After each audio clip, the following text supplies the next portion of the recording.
Hello, welcome back. In this lesson, we shall implement the I2C burst write function. Okay, so this is the function prototype. The first argument is slave address, second argument is memory address, and then the number of bytes, and then a pointer called data, pointer variable called data.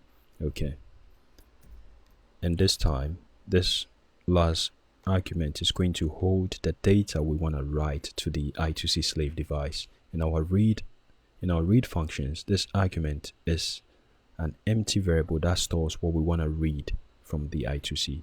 Okay, so we start off like we did before. We're going to create our temp variable here,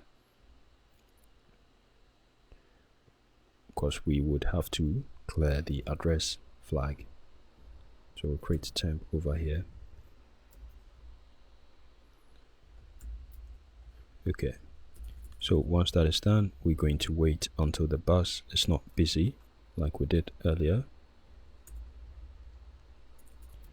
Wait for the bus not to be busy, and then we're going to generate a start condition. We always start with a start condition. Once that is done, we wait for the start flag to be set in the status register 1. Okay, so once that is done, once the start flag is set, we can go ahead and transmit the slave address plus write. Okay, so once we've done this, we wait until the address flag is set, and then we clear the address flag by reading status register 2. And then we wait until the data register is empty by reading the TXE flag in the status register 1. And then we send the memory address.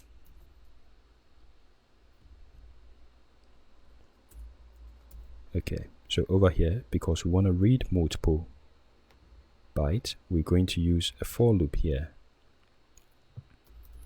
So over here, I'm going to say for int I equals 0 and I is less than number of bytes we want to write. We want to write, not read. If I said read, I meant to say write. We use a for loop here. And then over here, inside the for loop, we wait until the data register is empty. And what we want to wait for is the TXE, transmit data. The TXE. I wanted to say transmit data register, but there's only a single data register in the STM32F4. The F7 though has 2 data registers.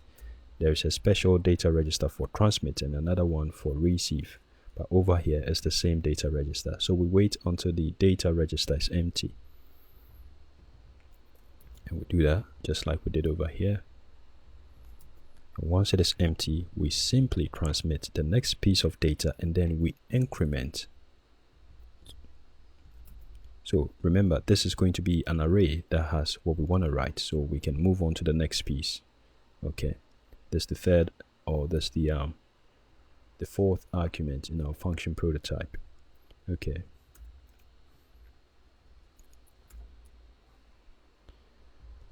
so once this is done, this loop is going to transmit all the bytes. It's going to write all the bytes to the I2C. So once the loop is complete, we would have to wait until the BTF flag is set. Let's find the BTF flag. We've never used this one. We need to go to status register 1. I'm going to scroll up here. SR1 over here. So that's let's see, BTF flag. This is it, bit number 2. Let's read about it.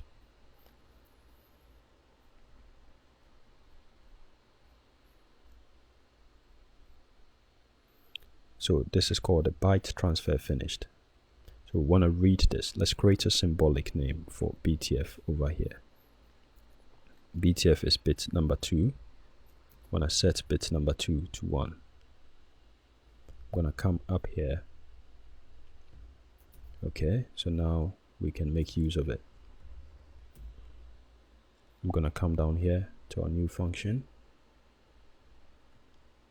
This is outside our for loop. Okay, and then once that is done, we're going to generate a stop condition. As simple as this. Okay, so in the next lesson, we shall make use of these functions that we've created to configure our AXDL345 accelerometer.